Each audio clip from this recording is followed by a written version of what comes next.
नेपाल जहां शांति को पहचान कहा जाता, वहीं एक बार फिर से विरोध, गुस्सा और टकराव की आग भड़क चुकी है। 2 महीने पहले जनजी आंदोलन ने ओली सरकार को गिरा दिया था और अब वहीं युवा शक्ति दोबारा सड़कों पर है। 12 जिला कर्फ्यू में बंद, सिमरा एयरपोर्ट रणभूमि में तब्दील और सीपीएन यूएमएल समर्थक और जनजी सीधे आमने सामने आकर खड़े हो चुके हैं। और अब सवाल ये उठ रहा है कि नेपाल में आखिर क्या हो रहा है? क्यों नई पीढ़ी पुरानी राजनीति को चुनौती दे रही है और क्यों सरकार को दिन दहाड़े कर्फ्यू लगाना पड़ा? आज की इस रिपोर्ट में मैं आपको बताऊंगी नेपाल में चल रही इस पूरे प्रकरण की एक एक डिटेल। नमस्कार, मेरा नाम है कनिष्का मिश्रा और आप देख रहे हैं जी मीडिया का डिजिटल प्लेटफॉर्म। नेपाल का 12 जिला गुरुवार की दोपहर अचानक कर्फ्यू में घिर गया।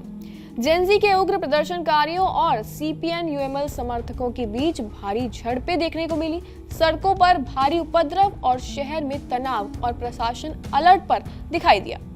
इसका आगाज हुआ सिमरा इलाके से, जहां जेनजी युवाओं ने यूएमएल समर्थकों का रास्ता ही रोक लिया और बहस इतनी बढ़ गई और माहौल इतना तनावपूर्ण हो गया कि मारपीट और हिंसा में पूरा प्रकरण बदल गया। करीब 1 दर्जन यूएमएल समर्थक झड़प में शामिल थे, लेकिन पुलिस ने सिर्फ 2 को हिरासत में लिया।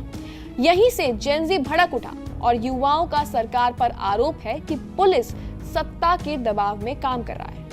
हालात तब और ज्यादा विकराल हो गए जब खबर फैली कि यूएमएल नेता शंकर पोखरेल और महेश बसनेत बुद्धा एयर की उड़ान में सिमरा आ रहे हैं।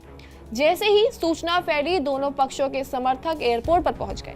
एयरपोर्ट का टर्मिनल तक घेर लिया गया।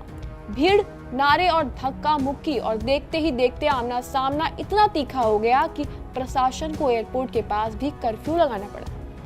यही जेनजी आंदोलन 2 महीने पहले भी नेपाल की राजनीति में भूकंप ला चुका है। सोशल मीडिया बैन के विरोध में शुरू हुआ आंदोलन 8 सितंबर को काठमांडू में हिंसा में बदल गया था।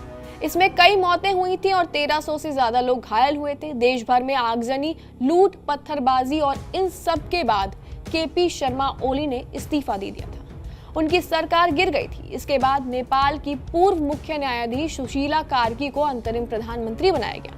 उन्होंने साफ कहा था कि सितंबर हिंसा की न्यायिक जांच होगी, मारे गए युवाओं को शहीद का दर्जा मिलेगा।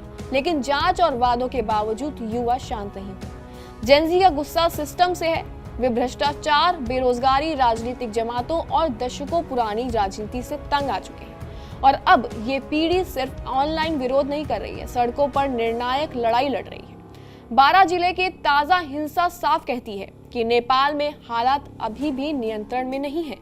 अगर सरकार और राजनीतिक दल जेनजी से बात नहीं करेंगे तो आने वाले दिनों में ये आग फिर से पूरे नेपाल में फैल सकती है और इस बार नेपाल की राजनीति की दिशा ही बदल जाएगी। नेपाल का संकट खत्म नहीं हुआ है, बल्कि और भी ज्यादा गहरा हो चुका है।